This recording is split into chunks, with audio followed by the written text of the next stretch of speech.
Hi, I'm Emily. And I'm Gianna. And this is Booked Up Babes. Woo!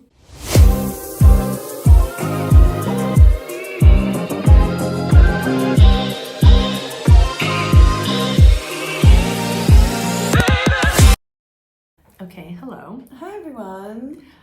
We're back. We are back.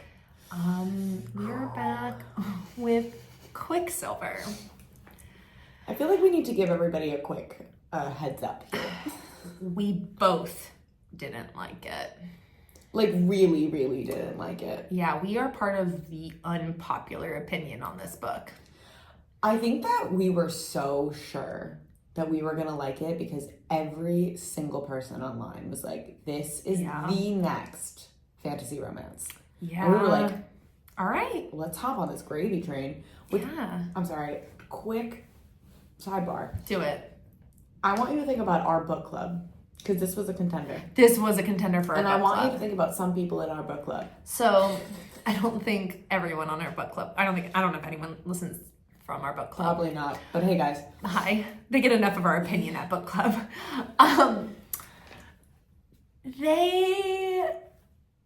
We don't really do a lot of fantasy romance in our book club. No, but because of the fact that they don't like the quality of writing in a lot of fantasy romance books. Yeah. And I don't think this would have fared very well, if I'm being completely honest. Like, Iron Flame was ripped apart in our book club. Yes, and if Iron Flame was ripped apart, I think that this one would have also been ripped apart. Divine Rivals was shredded in our book club. I'm so sorry, but I am a strong defender of Divine yeah, no, I was fine with it. I was on the warmer end of lukewarm with it, but I didn't mind it. But like our book club hated it. But do you want to know what's so funny? Okay, so I posted this video on TikTok the other day about like books that I think are appropriately hyped, underhyped. Yeah. I saw that. Overhyped. Yeah. And for anyone out there who has read both Divine Rivals and A Darker Shade of Magic, they are, without a doubt, absolutely, in no way, shape, or form, anything alike. Like, the writing isn't the same, the cadence isn't the same, this plot, nothing about it is similar. And somebody was like, how can you like Divine Rivals, which was a terrible book, and then like A Darker Shade of Magic, which gives you everything? And I'm like, well, considering they are in absolutely no way, shape, or form possibly connected. Completely different authors. I guess it's pretty possible. Because I was like, they have nothing in common. Like, absolutely, to the core of them, nothing in common. Yeah. So I was like, I think it's the same way that I could like a smutty little romance book and then read a high fantasy novel, you know? Yeah. I get, you know. So interesting. I was like, okay, don't yuck my yum. Yeah, and we're going to yuck people's yums on this We're one. about to really yuck people's yums. But if you like Quicksilver, just don't listen to this episode. I'm not going to lie to you. You're not going to like what we have to say. But if you did like Quicksilver and you're also interested in hearing somebody else's opinions, this might be your episode. We definitely have we're in the minority here. Yeah. This might be your episode. Yeah. So stick around and, fuck around and find out. Yeah, exactly. So our drink is, I guess we're just going to call it Quicksilver. It's silver tequila. You're welcome. With pomegranate juice, because, there was a lot of blood drinking in this book. Yes, because for some reason there were vampires. Yeah. Okay, we're gonna get going. There's just so much to talk about. And okay, I'll start with what I understood was the hype. Okay, go ahead.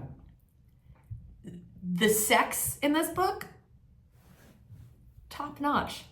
Especially if you listen to the audiobook. Very fun. I was blushing. Very fun sex scenes, like super hot. And the way he worships her when they have sex, delicious. Totally got it. Understood. Totally. And if that is what made you sold on the entire book, I get it.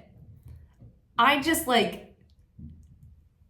could not understand the fantasy aspect of the book. Like, if this was just a romance book, I could understand liking it more, but for me, I needed more of the proper telling of a fantasy story, and it just did not knock it out of the park for me. Yeah, so, okay. Take it away. Yeah, I got a lot of thoughts, guys. I haven't even fully given my full review on Goodreads because I'm still kind of gathering these thoughts. Yeah, I think I'm same. just going to put the link to this video on YouTube in my Goodreads review.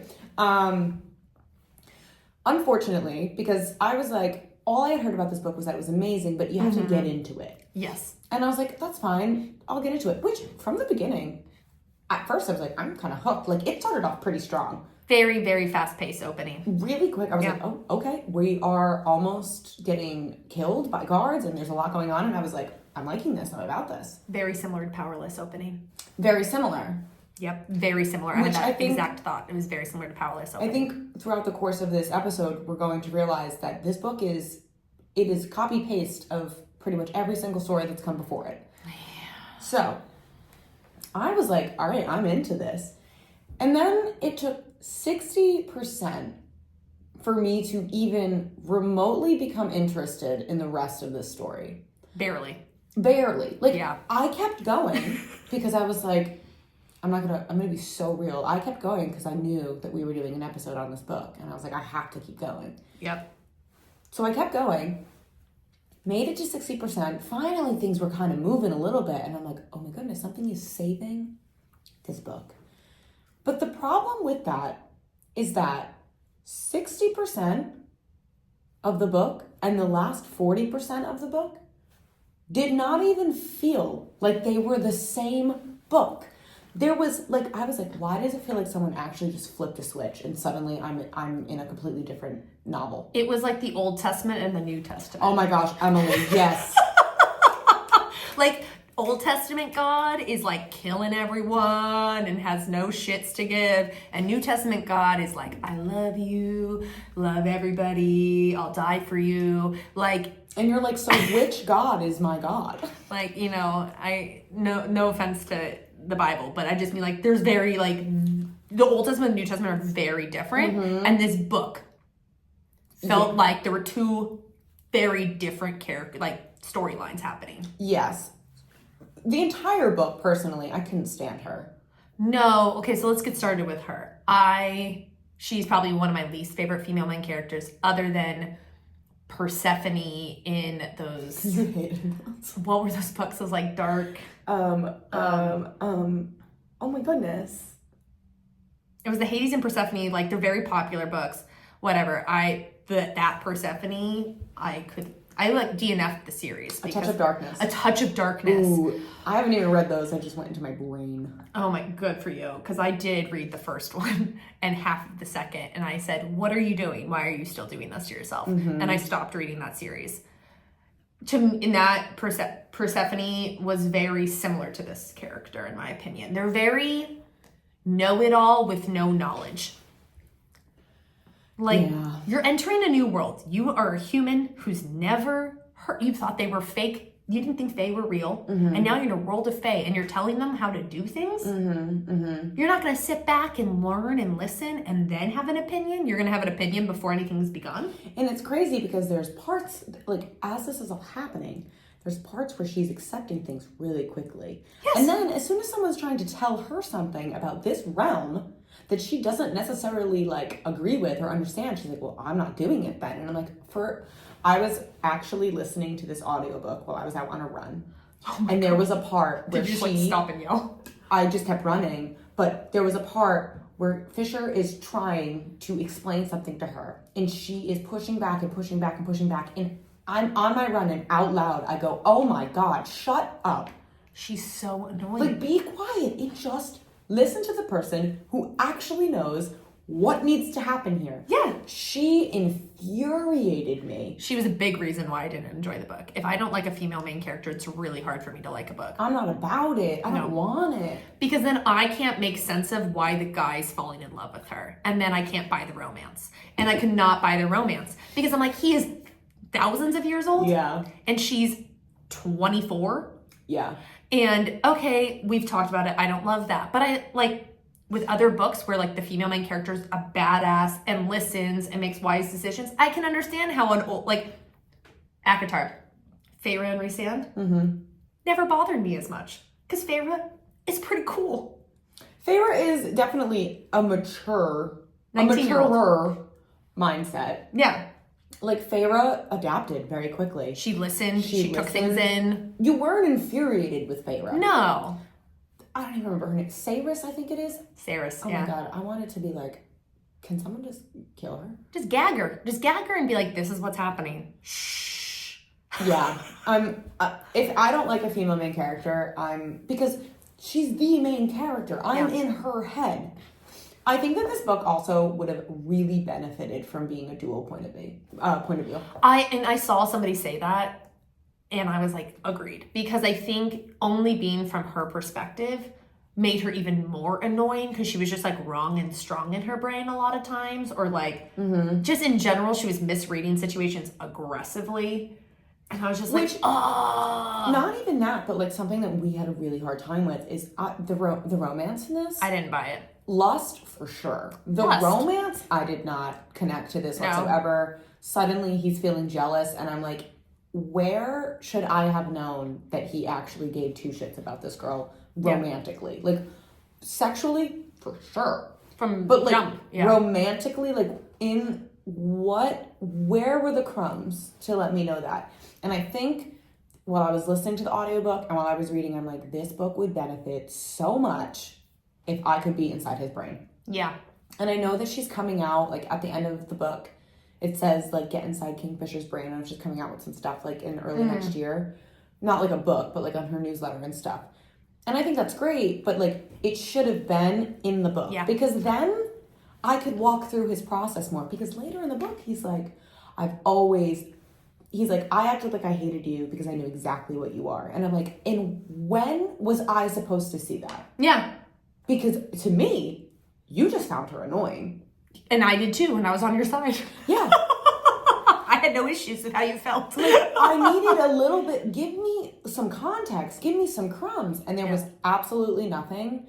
Emily texted me and she was like, I don't understand how this like almost 2,000-year-old man is supposed to fall in love with this literal child. She's a child. She's her maturity level is a child. And that didn't make sense either, because if you were raised in the world she was raised in, like when she gets her whole backstory about her mom being a prostitute and all that, and you're like, wow, that's a really hard life. You think she would have a lot more wisdom behind it.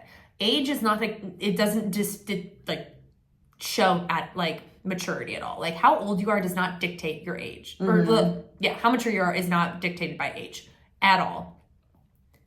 So she's been through a lot. She should be acting much more mature than she's acting like a 19-year-old. So the book opens up with, like, you think, you meet her and you're like, okay, with what this girl's been through, with the life that she lives, she knows how to adapt. Yeah. She knows how to be, where she needs to be, what she needs to be, like, she knows. And then she gets into this world. And don't get me wrong, like, I'm not saying, if I like, fucking was pulled into this other realm. Yeah. I'm not saying I'd just be like, no questions asked. But she, at this point, is going along with what these people are telling her that she needs to go along with. Yeah. And not listening to anybody. She's like, okay, I'll go along with this, but I'm actually not going to listen to, I'm going to incessantly ask you questions. Mm-hmm. And I'm going to essentially make it so much harder for you. Yeah. And I'm like, you're in a place that you don't understand. Maybe just try. Just try. Because these people have shown you that they're not going to hurt you. Yeah, they saved your life. They saved your life. They're not going to hurt you. So maybe just listen to them. Just for listen. 2 seconds. Yeah. I think overall, the book was 600 pages. Too long. Yeah. But like shouldn't have been written. I'm just kidding. No. I'm totally kidding. No. I'm totally kidding. I saw like where it wanted to go. But the problem was there were no trails to any of the storylines. Like there was no That's a great way to put it. There was no trails. There were no trails. Like everything just happened. And you were like, wait, when did that like build to that? When did that get there? Or like a character would just be introduced and you'd be like, wait, who the fuck is this person? And then they were just like having these really intense conversations and you're like, oh, am I supposed to trust? Is this person like normal? Is this person part of the world? And intimate conversations with like this human chick that you just met. Yeah. I'm like, what is happening? It was just like nothing developed at a reasonable pace that made sense. Like everything just kind of like occurred. and like their sexual tension took like, but it wasn't even sexual tension. There's like it was more sexual tension than I would say romantic tension.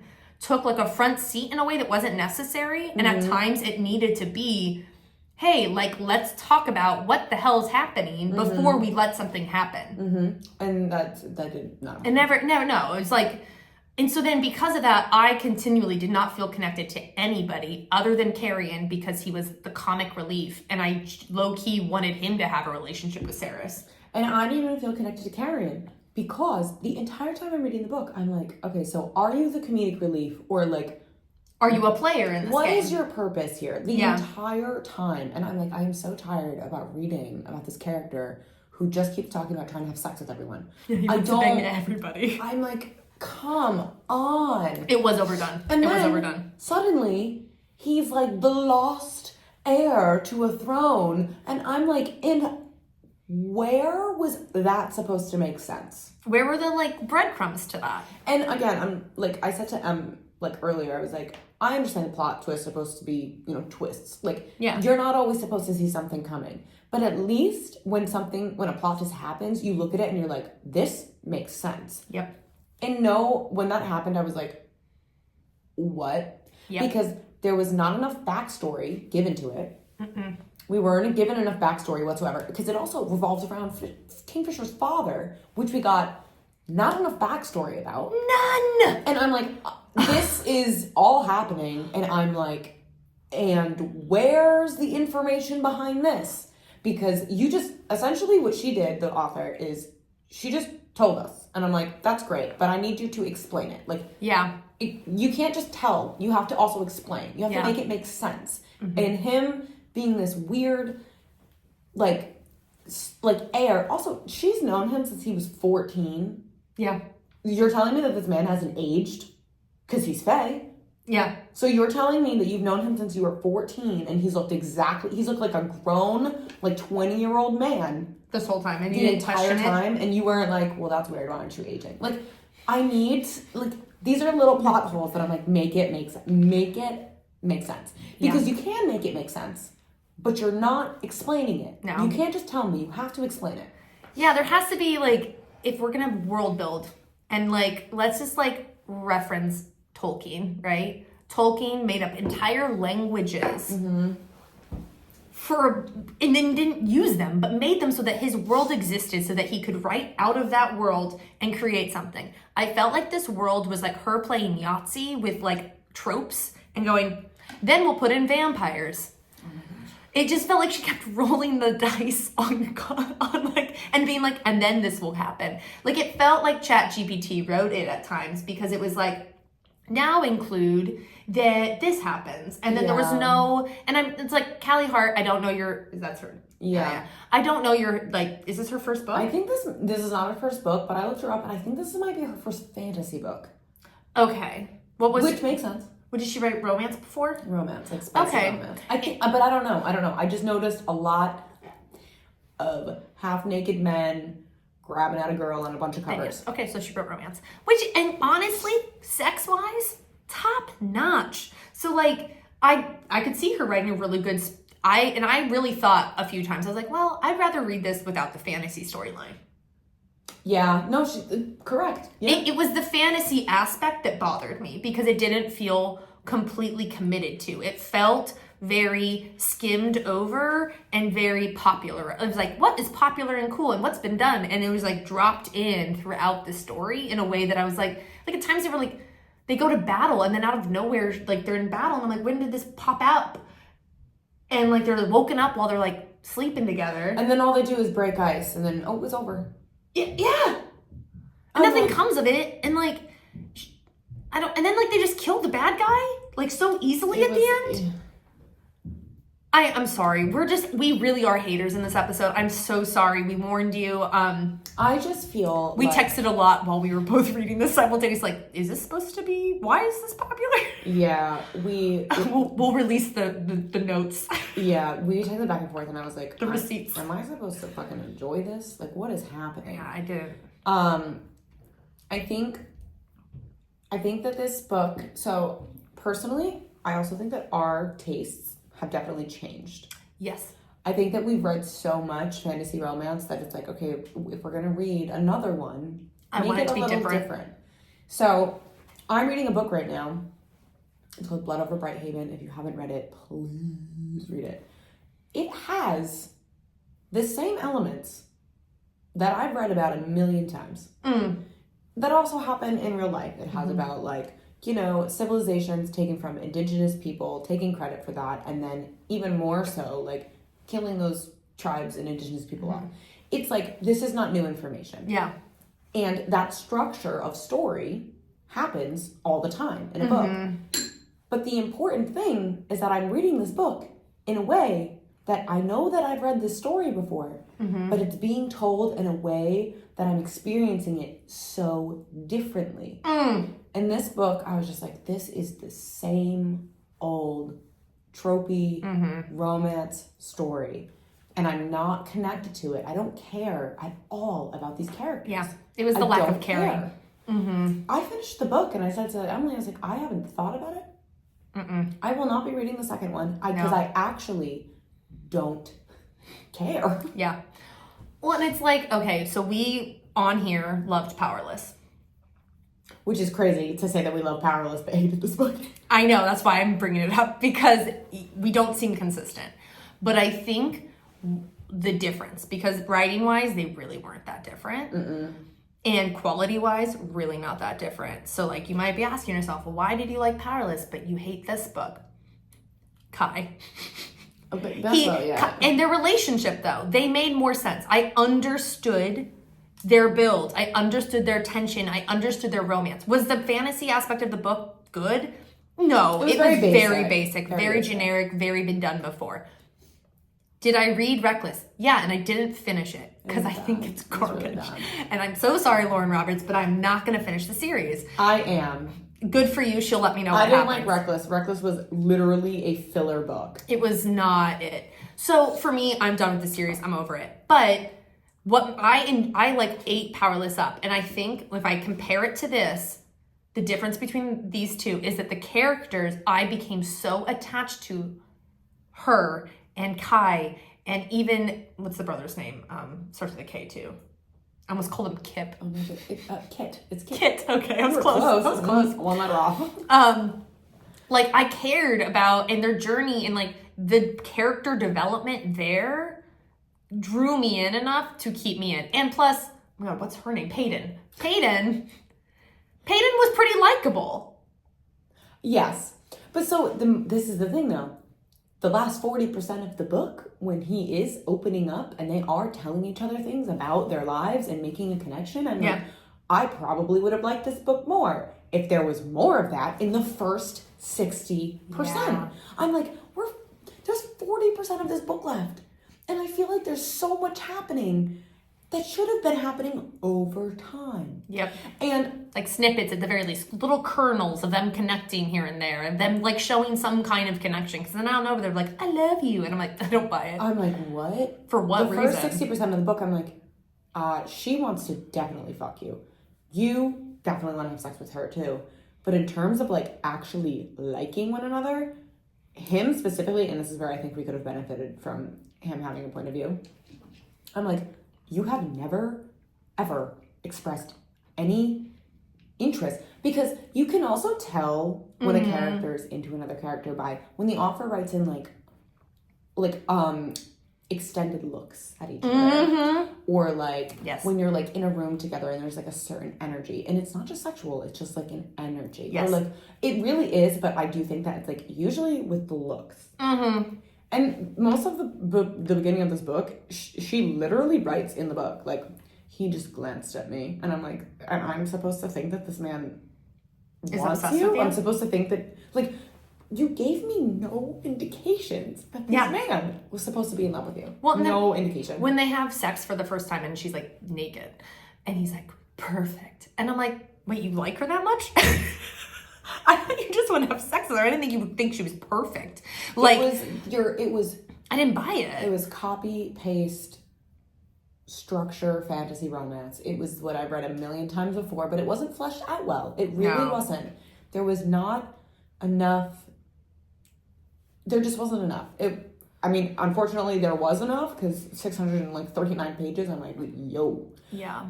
But it was not enough. Well, and people like it. I mean, to power to you. It just wasn't my cup of tea. Yeah, no, like, if you liked this book, no judgment. That's great. Good for you. I have absolutely no problem with you liking this book. But, like, just a quick reminder, because coming up lately, I've shared some opinions and people have hated them. I'm like, this is just, like, our opinion on things. If you liked this book, I in no way, shape, or form think less of you. I'm so happy that you like this book. Yeah. I would rather you enjoy a book than not like it. Yeah. You know what I mean? Like, I don't ever want someone to dislike something. Like, unless it's really bad. Unless it's, like, racist and, like, all that shit. Like, then I don't want you to like it. Yeah. But... Well, and he does say some crazy shit to her. Wait, what? When they, like, still hate each other. What is oh my that? God, when he calls her like, a bitch in heat. That's not banter. Like, that's not hot. That's insulting. That's so far past okay. Like, I get that he's, like, in heat? pushing her away because he knows they're mates and he's, like, trying to, like, make her hate him. But I'm like, did we have to do that much? Like, no, I'm sorry. That actually made me really uncomfortable. He said it twice. I know. He goes, oh, there you go again, being a bitch in heat. Like, scratching or, like, clawing. Like, and I'm like, bro. Yeah. That's the fact that she, like, liked that. I don't even know if she liked it, but the fact that that was even said, I'm like, this is not good banter. Yeah. Well, and that's insulting. That's insulting. Maybe this isn't other Fae books, but like the amount of times that it came up about her arousal being scented, or like it was so much. I'm like, we get it. You're both like turned on really around each other. Horny. But then the problem with making that the point was that I had a really hard time believing their love for each other when it came down to it. And like, when she then gets really defensive of his people and is like, yeah, I'm willing to die for them or whatever, and then he like kisses her, that scene. I didn't feel a connection to that at all. I was like, do you really care? Why do you care? When did we see you with the village people gathering intel about how great they all are, and you went with that one woman, Lucy or whatever her name was, and ate one of her croissants, and that's like the peak of you interacting with anyone other than him for you to fall in love with his people enough to like risk everything. Yeah, oh my God. There just wasn't enough character development. I think at the crux of it, we both needed more character development and more clarity in the fantasy aspect. And both of those were very skimmed over, and it skipped straight to smut. And like the smut was good. Also, she described this book as a slow burn. No. Baby, this is like a 3-book series, and you had the book like 70% in. That's not a slow burn. Well, and they were grinding each other and making out like fiends within like 30%. There is not they already kissed 30% in. That is not a slow burn romance. No. It is not. I'm sorry to be the bearer of bad news. No, they're like, and what was too slow of a burn was Powerless. That was the slowest of burns, and this was the speediest of burns. Yeah.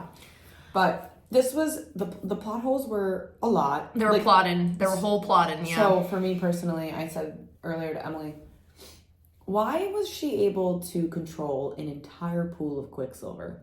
This is great. An entire pool of Quicksilver she could open and close. She could will it to open and close. For him to never go to spoke to her. Yeah. It never spoke to her. Mm-hmm. For him to go in. To the human lands. And come back out. Yep. But she had the hardest time making a relic out of a ring and turning into Quicksilver. Yeah. I don't understand. Because she had already been trying before this happened, because then she was like, I'm just gonna leave, and then he's like, keep it open, and she's like, oh my gosh, okay, really hard, okay, I did it, and I'm like, hello, like, yeah, why couldn't she do that? And then she could do this, but then later on when she's still trying to make relics, she can't do it again, and I'm like, I need someone to make this make sense. I don't think it does make sense. That's the problem. That's the problem that I have with this book, okay? Also, I will say, and the problem. Here's where Carrion didn't get enough credit. He answers that question for her. He does. Like, he is, like, low-key, like, in the background, like, well, what if you just do this? He does that a few times. He's, like, this sleeper in the book. But then he comes out and goes, oh, I'm a Fae King. And I'm like, you couldn't have told us sooner? Well, like, maybe that's why he the knew the crumbs. answers. Maybe Yeah. that's the crumbs. But the thing is, his like They weren't a crumb enough, though. That's not really a real crumb, in my opinion. But then he's like explaining about his grandmother, and I'm like, I never met this woman from a hole in the fucking wall. I don't know what she was like. So yeah, maybe she wasn't a fae stuff. Yeah. So I'm like, maybe she was a kooky old lady who just was like, I believe in the faith. But like, I also don't think that. I'm really sorry, guys. Like, this is such a hater episode, but I don't think that's a creative way. No. Of giving us that information. No. I don't think that's. Because you want to know what? You gave me that information. I thought nothing about it. Well, I was like, okay, yeah, sure, whatever. Okay. I might have my timeline wrong because I didn't care enough. So sorry. At a certain point, I was like, I just have to finish this book. He gets the sword, he gets his relic after we all know he's fae. So the Quicksilver chooses him and they want a joke. And that comes after the song. Yeah, but And is he third? Is he the third? He's the third relic, right? I thought it was the second. Oh, is he the second one? Because he goes to battle with his relic. So they don't know he's a fae when the Quicksilver chooses him. Wait, when does he go to battle? He sleeps through it. Oh, fuck. They found him in the forge. That's right. Like, he slept through it. Unless there was something going on in the background, which, oops, surprise, we don't know about because it was never explained. Oh, man. Yeah, honestly, and positives. Audiobook? Amazing. So good. Amazing. So good. Because, and I'm not an audiobook person, so me saying amazing that's big. The nice thing about the audiobook that differs it from other audiobooks is that two different audio readers. So we have a man and a woman doing all the voices so that there's not some woman being like, and then I like, which is so annoying to listen to, especially during smut. Oh my gosh. Listening to smut with a girl being like, take your panties off is just the worst. And I'm because I don't listen to audiobooks, I've never been through that, but I will say I was listening to the audiobook. I don't like audiobooks because you usually can't pay attention. But if there's like some sexy stuff in an audiobook, I am blushing. It makes me uncomfortable I too. literally I'd rather sent read a video to Emily and I go, this is after you saying a bunch of stuff to her at the dinner table. Oh yeah, you did send me that. And I had to I was walking around the house and I literally stopped in my tracks and I was like, yeah. And I sent a video to Emily at the dinner table? That scene was pretty ridiculous. The dinner table? People have fae hearing. What do you think's happening here? Well, Ren's never unaware of what's happening. I'm like, Ren is right there. This man can hear. I'm like, poor you are Ren. in company. Poor baby Ren. I like Ren. He deserves better than this. That man had to listen to a lot. Yeah. I did appreciate some of the side characters. A few of them were random and came out of nowhere and then disappeared. Like Everlane? Everlane is there at the beginning and then suddenly she's supposed to care about her so much. Okay, something else that really bothered me. She was 4 days into this Fae land and she's like, Everlane is my friend. And I'm like, just so we're on the same page here, babe. You don't know this bitch. I'm sorry. You don't know her. You are, at most, barely acquaintances. But she is your friend, and still, you chose Fisher over her. That's true. She left with Fisher instead of staying in the kingdom. Just saying, you chose Dick over your It's true. friend. Well, her reason is because Fisher could train her better because he had Quicksilver too. Yeah, so it wasn't when she left the kingdom because he was like, you have no fucking choice. You're coming with me. Yeah. It was when she was like, no, stay in the library with me. And he's like, no, we're going to the forge. And she's like, Everlane is my friend. Fisher. That's and true. Okay. Okay, so she's not your friend because hoes over bros. Yeah. No. Well, and if you listen to us, you know I have an extreme dislike for fast burning friendships. Yeah. It's not realistic. I mean, we're not going to be best friends the first time we say hi to each other. No. Emily and I were friends for a year before we got close. Maybe 2 or 3. Longer than that. Emily and I were friends. We would never in group settings. We wouldn't hang out one-on-one, but we would go to group settings and we were friends. I considered Emily a friend. We had each other's phone number. Yeah. But like, it took both years. of us were like, oh no, we're not like really friends yet. And now it took us like definitely like 2.5. 2.5 years. Yeah. It took us a minute before we like started like hanging out with each other one-on-one. It took a very long time. You and I are slow burn friendships. Like, I will welcome someone in at all times. Same. But for me to like really be like, you are my friend, takes a lot. Like soul tie, that takes a lot of shit. Yeah. So, and I will say that but that's the thing. If I met someone 3 days ago, I wouldn't be like, that's my friend. No, I'd be like, I know them. I'd be like, I know this person. I know their name. I know basic I don't even know facts. their last name. I just know their name. Don't know the day they were born. Don't know what their aunt's name is. Don't know how many siblings they have. But I know who they are. Important information about this person. I can always, when I meet somebody, I can see potential of friendship or no. Like, there are people who I'm like, oh, maybe over time I will get to know you and want to be your friend. And then there are other people where I'm like, we will always be acquaintances. And then there are other people where it just maybe takes time. Even if there are some people I've misread too. So it's like there's a gamut for sure, but I hated it and it ends with us. That friendship was stupid and I hated it here. Yeah, I didn't fuck with that shit. No, I don't like those. Like I keep bringing up ACOTAR a lot tonight, but like in ACOTAR with like not Amryn. What's her name? In the inner circle. Moore, thank you. With Moore. Feyre becomes friends with Moore before she becomes friends with like Rhysand because okay, but I'm gonna say something real quick.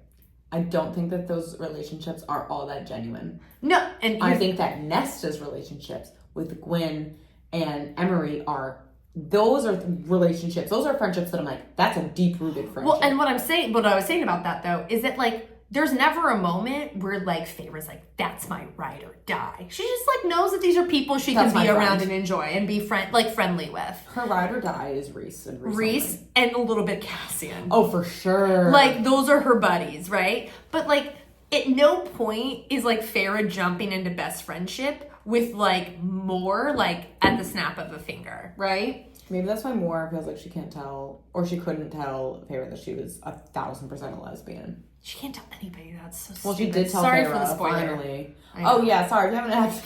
Sorry for that spoiler. It's really like the dumbest spoiler. No offense. If you're listening to this episode and you haven't read ACOTAR, I'm surprised. Yeah, honestly. But also, like, welcome. And I would be so surprised. But also, like, that whole Moore being a lesbian storyline is just out of left field and, like, random. I'm sorry. It's not my favorite storyline. And it's not because she's a lesbian. It just isn't, like... No, it's like, oh, I'm a fae, and I live in a land full of, like these creatures that exist, and they, like, work and, like, do stuff, but I can't tell anyone that I like ladies. I'm like, what? No one else cares. Like, that's the thing. It's not like she lives in America and she lives in Alabama and people care if you're gay. Like, she lives in a fairyland where other people are openly gay. So it's just, like, this weird storyline that doesn't... You've been leading a man on for 500 years. And you couldn't tell him. 500 years. And I'm sorry, I have a lot of feelings about Moore. Yeah. We're not going to get into them. But let's not get into Moore and her lesbian story arc. Honestly, Moore, not my girl. No, Never will be my girl. I don't want a book for her. Sarah, if you're listening, I don't care. To each his own, their coming out story for sure, but like 500 years in a land where like no one condemns you for being gay just feels a little like... I'd rather them take the journey of like Schitt's Creek, where like he breaks down with bottles of wine. Have you ever seen that scene? Yes. Okay. Well, I feel like she's done that like maybe once or twice over 500 years. Yeah. I would also only take a Moore story if it involved her getting with Emery. Which there is a good chance of that. I think there's a good chance of that. As long as that's the end game, that's fine. Because I feel like Emery would be like, oh, I'm sorry, I need you to take accountability for your fucking shit. And then I would be like, not only are you getting a good person, she also humbles the shit out of you. Yeah, I would read that if she got called out. For that. Because I'm not, like, it's just how it's been flushed out so far. I'm not a fan of that storyline for how it's been told. Anyways, back on this shit show that we are on I right think now. the very last thing that I really want to say about this book essentially is, so like, again, with like so sorry, everybody. Like, I don't have much good to say. No. But two things, actually. We tried. I hated his name was Kingfisher. I hated that I was supposed to be attracted to a man who had the word fish in his name. Yeah, not a fan It made of me, that. like, wildly uncomfortable. But the end of the book. Let's talk about it. Okay. She cuts off Malcolm's head. Many issues there. Which also, I thought I couldn't die, but his head gets cut off, and he's gone. It was He's too dead. easy. I'm like, what do I you hope mean? he But comes can't back. die. I hope he comes back. I hope it wasn't that easy. But my whole thing is, like, them three being siblings Oh my god, let's makes talk no about that. sense. Because It just felt like a twist just to have a twist. The, like, plot holes in that twist were deep. so deep. And I just, like, this woman queen that's, like, human, but she doesn't age. They bring that up in the first half of the No, book. she's definitely Faye. Like, she's definitely Faye, but, like, She's everyone definitely thinks been, she's, like, like, this weird glamored. human. Yeah, who's, like, oh, she's just this weird human who's, like, had like, but, like, they don't believe in magic, but they believe their queen doesn't age. Like, let's have a moment for that. Are they all just dumb? You know? But then it's like, okay, and then we barely talk about the Kingfisher and... They say in the beginning of the book that, like, people sell, like, elixirs and herbs and stuff, like, so they to think... say that, like, oh, because the rumor is that she takes all this stuff to stay young. Which I'm like, okay, so you are actually all stupid. Is this, like, a commentary on the skincare lines that we all buy So into? basically, you are all victims of a pyramid scheme. This is like everyone thinking that the next, like, hype skin cream is gonna keep them from having to put Botox in their face. Is that what this is? You are victims of a pyramid scheme. Sorry. Like, I'm it's so sorry. just, it's so funny.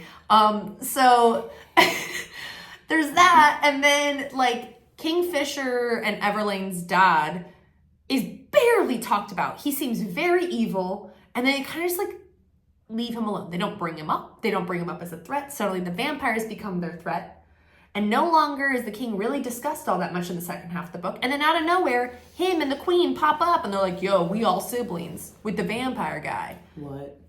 And I'm like, I'm sorry, when did this all have any remote I will say crumbs leading up to this? I will. So I'm gonna give her this credit here. All right, give me I will correct me. credit. I've audiobooked it only. So it's mentioned multiple times that where Kingfisher's, like, army is at that border, Yes, they never receive help. They never receive supplies. that's right. And they they do are say that. constantly fighting for their own lives. That's very true. They do say that a lot. Like, the king, Everlane's father, never says, and Never so supports him that against the I kind of vampires. was like, okay, well, that makes sense because you Yeah. don't actually care about any of these people living. It was the queen more that they didn't make any sense. Yeah, the Yeah. queen made them. So, like, that kind of, I was like, okay, that makes sense. That's fair.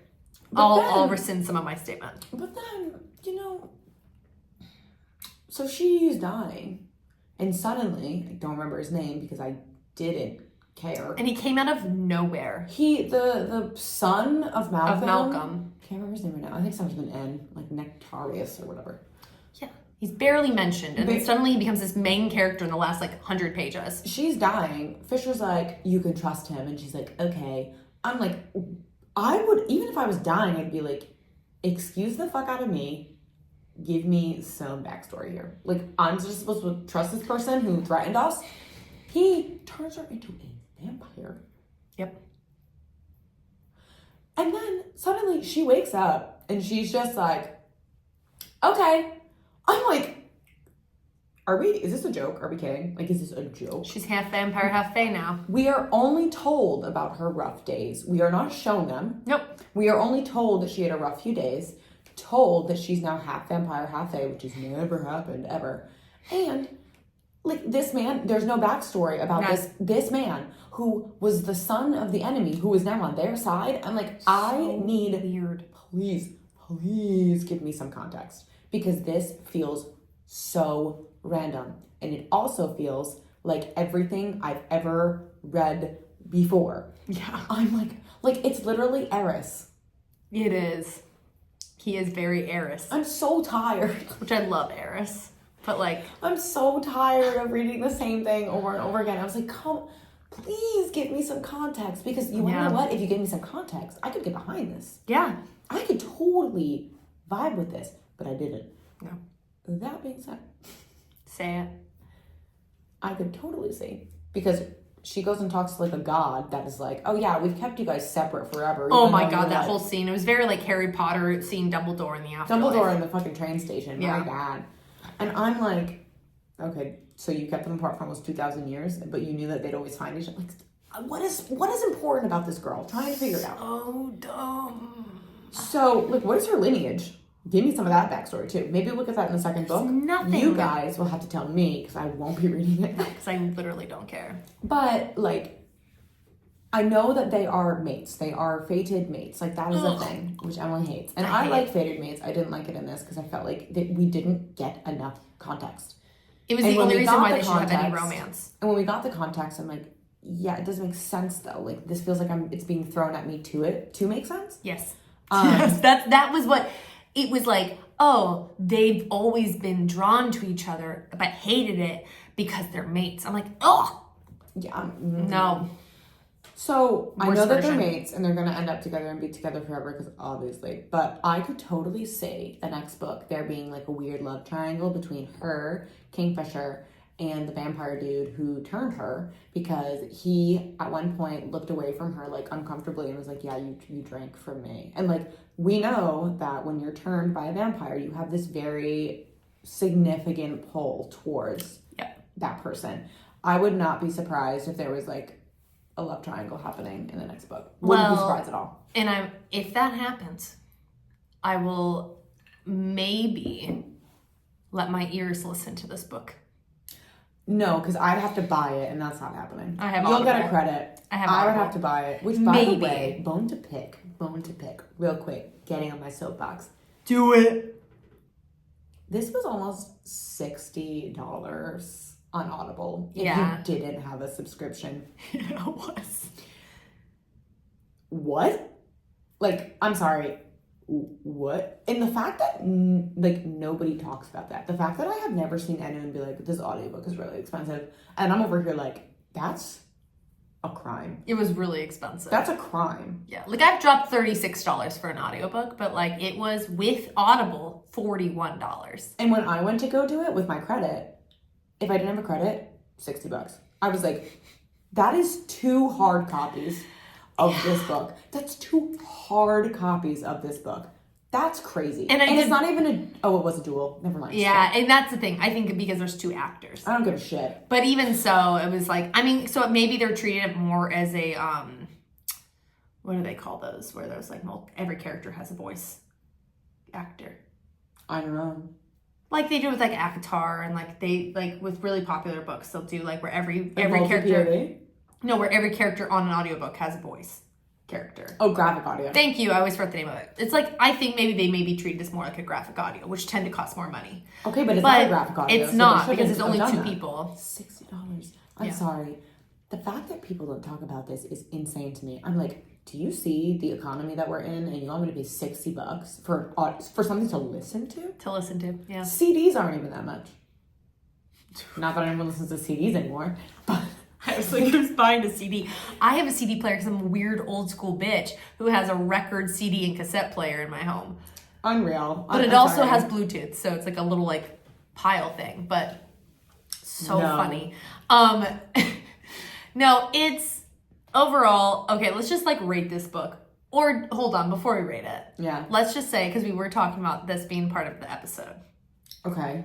Enemies to lovers done right.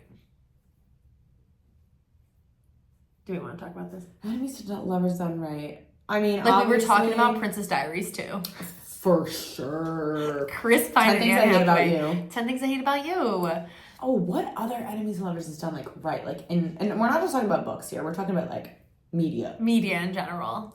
What other ones? Oh, like Pride and Prejudice is kind of enemies to lovers. Pride and Prejudice. Sweet Home Alabama. Oh, yes. That's one of my movies. Yeah. Sweet Home Alabama. So good because they go at it. Yeah. Okay, so Sweet Home Alabama, 10 Things I Hate About You. That's a great one. Because Sweet Home Alabama is also a second chance romance. It is. It's second chance / enemies to lovers. Yeah. Or like as much as enemies to lovers can be in romance. Yeah, in an hour and a half of a movie. This is book/TV show, Shadowhunters. I know you probably haven't seen that, but that's a good one. Bridgerton with Anthony.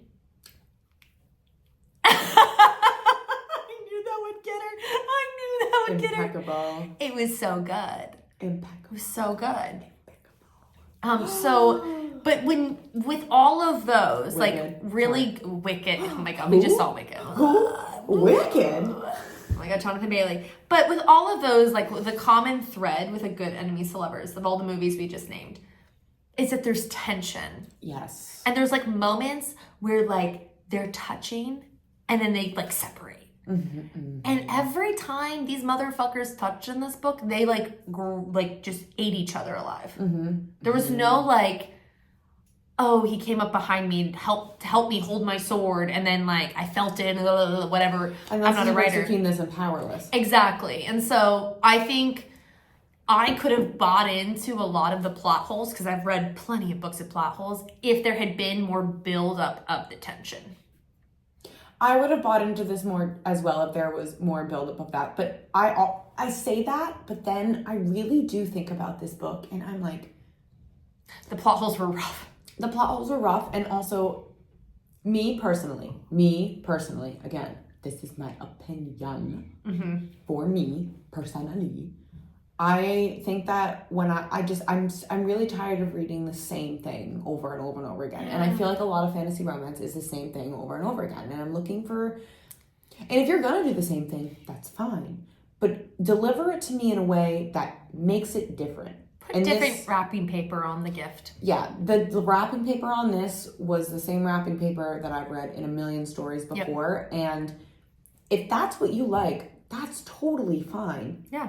Absolutely. Because you want to know what? Powerless is literally, it is that. But it gave similar. me a little bit of different, like, we're not talking about, Reckless doesn't exist here. We're talking about Powerless alone. Just that. That was wrapped in the same paper, but it had a different bow. Yeah. So I could enjoy it. I could enjoy it more. Yeah. It was the same wrapping paper, it was the same bow. Inside the wrapping paper and the bow was the same gift. We were given a toaster another year in a row. Yeah, and I'm like, I don't need another toaster. Yeah. I need a crock pot. Yeah, I feel you. So that's where we're at. But overall, I think let's just like rate it now. Because I wanted us to talk about enemies to lovers, and we did that. So let's move on to rating. Okay, rating of this book. I think on Goodreads. Oh, I saw what you gave it on Goodreads. I laughed out loud a little. I think I'm going to knock it down. 2.5. Honestly, same. 2.5. I gave it 3 on Goodreads because it wasn't quite a 2. Because I didn't finish it. I gave it 3 on Goodreads too, because originally it was 2.8, but I'm like, I'm going to knock this shit down to a 2.5. Because the smut's good. Good smut. So if you want good smut and you don't really care about anything else, but I don't think you need to read 600 pages of a mediocre fantasy novel to get to good smut. I think there are plenty of other books out there with good smut. Yes, agreed. Romance? 2. 2. Sexy? 4. I would say a 5. There was good. The sex was hot. They had good sex. Yes. It was very good. They had good sex. I'm still gonna say 4. Keep it. I honestly, that 4. Was for me, that was what got me through the book.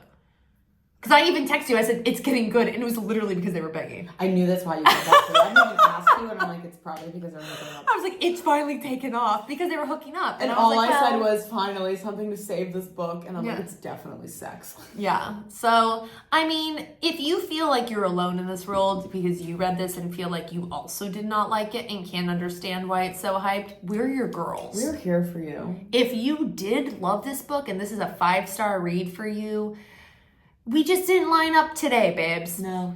And that's okay. That's okay. Difference in opinion is good. We had a whole debate last episode, so we did. Love a difference in opinion. And again, to reiterate, neither of us would ever want anyone to dislike a book. No. And this is no, I hate trashing artists. She's an artist. She wrote a book.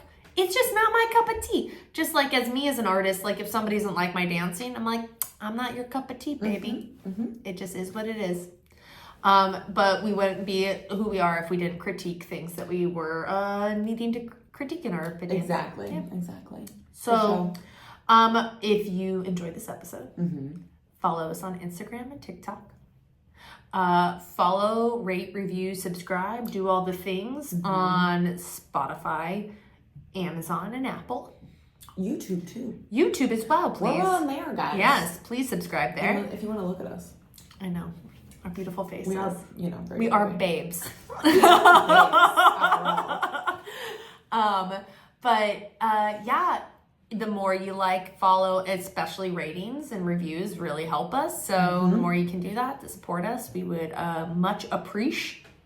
I don't know why I shortened it. That was douche. We would much appreciate it. We're on one. We are. But yeah, so I guess that's all. We'll see you next time. See you next time. Well, Bye. bye.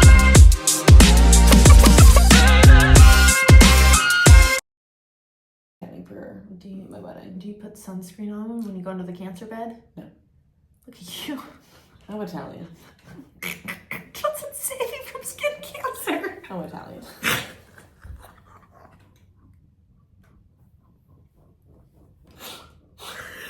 It's like saying I smoke cigarettes. I'm French. It's fine. I'm weird.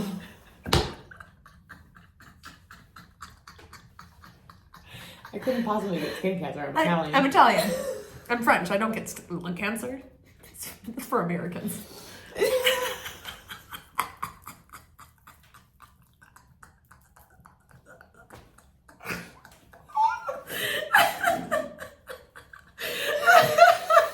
Oh my god. Oh my god. Ooh. Ooh, okay. All right. Let's Let's start.